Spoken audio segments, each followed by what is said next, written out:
and welcome back to the Hateful Truth. Today we're going to talk about a game that is highly anticipated, Batman Arkham Asylum for the Xbox 360 and also the PlayStation 3.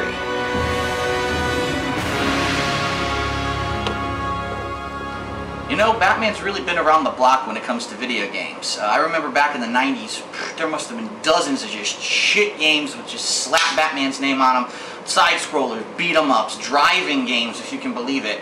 And he has definitely had his name just thrown around. And when Batman Arkham Asylum was initially announced, a lot of people kind of kept their feelings reserved. They said, you know, we'll just kind of wait it out, see how this game progresses. And then as some of the press releases and the demo videos came out for this game, you saw that it was actually pretty dark, and it seemed to be taking Batman very seriously, along the lines of how the comic books, some of the grittier works from the 80s and 90s that came out, kind of reflected in this game. And then when E3 came along, a lot of people went to E3, had the playable demo, and then their feelings kind of changed, because what you saw was all they had available was beat 'em up. It was just basically walk around beating the crap out of criminals, you know, fighting and countering, and that was it. And so a lot of people got turned off. Then the game got delayed. It was originally supposed to be released in June 2009 in the United States, and it got announced that it would be delayed another 2 months, and people thought, gee, maybe they're going back to the drawing board on this, maybe because people had negative feedback from E3 that they were changing things. Well, boy, were they wrong. This game is a variety of gameplay. It's not just all one thing, but I think the first thing we want to talk about when we talk about Batman Arkham Asylum is the story. Commissioner Gordon. Intensive treatment lobby. He's waiting for you down at patient handover. He got here just before you did. So the story of Batman Arkham Asylum is actually pretty good. It starts off on a stormy night. You see Batman whipping around in the streets, kind of rushing somewhere, and you're wondering, gee, what happened? Does he have to take a shit? Can he not fucking hold it in? But then you come to find out it's actually because he has the Joker in his passenger seat. And as the story progresses, the Joker gets taken to Arkham Asylum, basically breaks out immediately, of course, takes complete control of the asylum, and then all hell breaks loose. I just want to warn anyone who's watching this part of the video, if you don't want to know too much about the story ahead of time, if you're planning on buying this game and playing through it and you don't want it to be spoiled, do not watch this story part, just fast forward to the next part, because I am going to talk a couple things about the plot points really quickly here. As the story gets fleshed out, you find out that it was all a plot by the Joker to begin with. He wanted to actually go to Arkham. He already had Harley Quinn in there undercover to help him take over. And as the plot progresses, a lot of the classic Batman supervillains get released, which is actually pretty damn awesome. I mean, you got Killer Croc, you've got Scarecrow, Poison Ivy, Harley Quinn, like I already mentioned.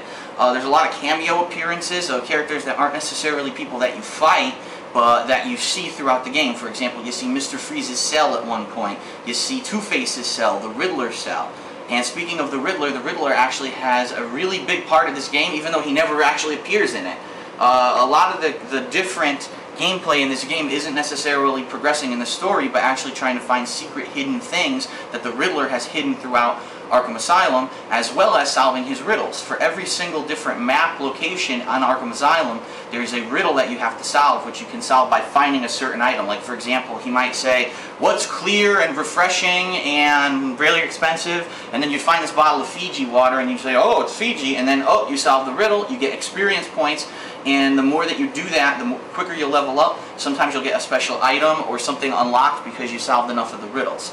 So the gist of the story is that Joker really took over the asylum because he wanted to steal the research of one of the doctors there. One of the doctors had been doing research on Bane, who is also another Batman supervillain, who's powered by this juice, or this drug called Venom, that basically he has big tubes going into his body. He's really a little skinny guy, but when he uses this stuff, it buffs him up. He becomes a super monster strongman.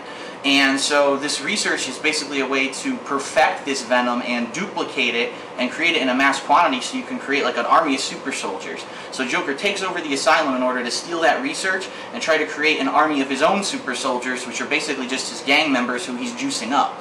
As it even goes even further, there's a little plot twist there with Poison Ivy involved, and then at the end there's a final showdown, yada yada yada. But there's a lot of potential here in this story for a sequel. I liked the story. I thought it was really inventive the way that they tied in so many different Batman supervillains and characters. Heck, they had Oracle, who I never expected to be in this game, who actually in the comics used to be Batgirl until she got paralyzed. All the classics like Commissioner Gordon, There's actually some original characters, I believe, in this that are like prison guards and things that normally in the comics they'd be like a really, really supporting character, only, you know, there for a panel or two. Here they take a major role. Like there's a guy who's a prison guard, and he's basically the head of the prison guards, and he has no left hand because Killer Croc bit his hand off, so he has just a hook there.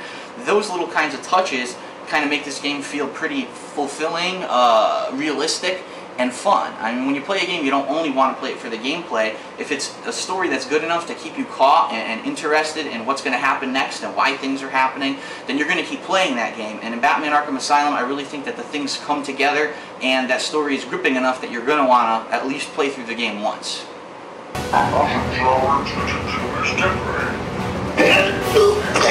What? Don't you trust me? Our guest. So the graphics of Batman Arkham Asylum, they pretty much speak for themselves. If you've seen any of the trailers, the demos, and any of the HD versions in particular, you're really going to notice something that kind of makes this game a little bit better than everything else out there right now. The graphics are fucking awesome. I mean, Batman looks amazing. His outfit is a combination of different outfits from different games and different, you know, comic appearances and movie appearances and things like that. And sometimes when you play a game like this, you say, oh, the graphics look great on the surface, but then when you actually start playing and you walk by a wall, the wall looks like shit. It looks like it was rendered on the PS2. Or, you know, maybe your major guys look great, but then your generic enemies look like garbage. Well, this is not the case in Batman Arkham Asylum. Everything in this game looks great. I mean, they even give you a zoom feature that they show you right at the beginning of the game. They kind of challenge you to zoom in and look at something and say, look at this fucking detail. Look how much time we spent on this and how amazing the detail is in this game. So overall, I really enjoyed the graphics of this game. Now, keep in mind, it's not anything, you know, revolutionary, but they really did take good attention to detail with what they did here, and I think that really adds to the overall, you know, presentation of the game. Alright, let's see. What's in here? Aha! There was a Riddler trophy. I don't know what those do. And now for probably what most people have asked me as I was playing this game. What's the gameplay like? Overall, is this a good game? Should we buy it? Should we rent it? Yada, yada, yada. Well, as I said earlier, when E3 came along, everyone played this demo that came out, and all it was beat-em-up gameplay. So people thought, wow, this whole game is just kind of a walk around and beat the crap out of generic criminals and that's it. But that's definitely not the case here. There's a lot of exploration, there's a lot of puzzle solving, there's a lot of hidden items and things that you can spend time getting. There's a lot of different things that you can use that you get throughout the game. So for example, at the beginning you have the regular Batman, you know, standard issue grappling hook, but later on you might get an attachment for it that now lets you get to that area. You've been trying to figure out for 2 hours how to reach it or how to break down that wall. And it's cool that they do that, because basically a video game where if either you have everything up front or you have nothing in the beginning, it gets pretty boring. So you start out with basic tools, and then as the game progresses you get better items. Some of the things that you can do in this game, like I already mentioned, you can grapple with the grappling hook. Batman has an explosive compound that he can spray on walls and blow down walls, which is pretty cool. As you level up later on in the game, you get some different options. Like you can buy a remote control batarang that when you throw it, you can actually control where it goes, which is a cool novelty, I suppose. By the time I got it, I really had beaten most of the game and it wasn't very effective anymore, but maybe if I had chosen to get that at the beginning of the game, it would have been more useful. I don't know. But some of the best gameplay in this game are the missions where basically you're in a room, locked in there with, say, 8 armed criminals. You're the Batman, so you don't have any guns or anything that you can use. It's just your wits and your sneaking abilities and your fucking fists. And you need to figure out how to take out those 6 guys or 8 guys without alerting the other people. So there's a lot of stealth involved in this game, which is surprising because, like I said, a lot of people thought it was just going to be a beat-em-up. One of the really coolest things in this game that I thought, you can hang upside down from some of these gargoyles that you find conveniently all over Arkham Asylum, and you can do a stealth kill, which is pretty damn cool. It's not necessarily a kill because Batman doesn't kill, you know, that mythos from the comic. But hanging a guy upside down, or, you know, from one of these gargoyles is hilarious, first of all, and it's a lot of fun. And similar to like Metal Gear, or I should say Metal Gear Solid, when you actually do take out one of these guys, if another one of the guys notices it, he alerts everyone. Everyone runs over to the guy and they kind of look around and say, uh-oh, you know, Batman got one, now we got to be extra careful. Okay, so it's not too realistic, and when I say that, I mean, there's a lot of these guys that are just fucking idiots. Like, obviously, if there's a dude hanging from a gargoyle, the Batman's probably on one of the gargoyles in the room, and they should immediately just start shooting all over at them all, but they don't.